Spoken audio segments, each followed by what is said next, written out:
Good evening, sir. Hi, Michael Rosenberg, Yes. West Kendall. I drove down here from deep in West Kendall because of a message that I wanted to share with the board.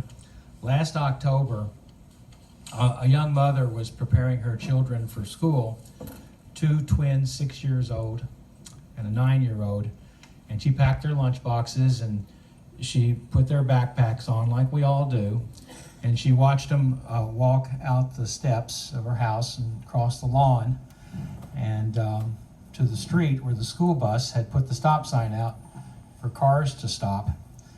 And somebody driving the other way, you've probably seen the story, didn't stop and killed this woman's 3 children, all within a span of a few minutes. She lost her 3 children. And it made me wonder, what do we do in Dade County with our teaching our children in school buses? And so we have almost 1,000 drivers in Dade County, and they make about 15 stops a day, 15,000 stops a day. It's almost 3 million stops a year, picking up children, letting off children.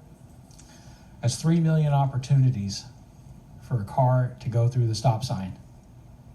It happened to my cousin when I was in the 10th grade. He got killed by a driver that didn't stop. So I started thinking, because everybody I talk to about this says they've seen it happen. They've seen the cars go through the stop signs when the bus puts the stop sign out. So I was curious, how many tickets have been given in the course of a year? This is pretty serious, because kids are on their cell phones. They're thinking cars are going to stop. They think drivers are, do the rules. We know better than that. So how many tickets have been given out of 3 million potential stops? 178 in Dade County. So I would like to encourage the board to do a few things. One that's not in your power, but you could certainly create a resolution encouraging higher ticket prices, because the fine is ridiculously low for a very serious offense. Encourage Dade County Police to write more tickets, and there's a plan. I've spoken to Director Perez about this. He's got a great plan that's going to bring a lot of awareness to this. That's all I can tell you at the moment. What do we teach the children?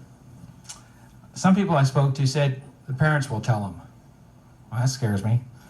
And some other people said there's a sign on the bus that tells you what to do. That's scary. Cameras. A lot of bus drivers believe there should be a camera on the side of the bus. We've got the funding now. If you could spare a little bit of that money from the new tax that came through and put a little camera on the side of the bus for security for the cameras. So I hope you will take it serious and think about this, and ask the bus drivers to spend a week just writing down how many times they see it. Just the National Safety Council, 70% of school bus related deaths are outside the bus. And in 2018, there was a study in 38 states. There were 84,000 illegal passings of the bus every day. 84,000, 15 million a year. So I'd like you to maybe have our bus drivers count that and think about what you can do so we don't have a tragedy like in Indiana and that poor mother. Thank you. Thank you, Mr. Rosenberg. Thank you, sir.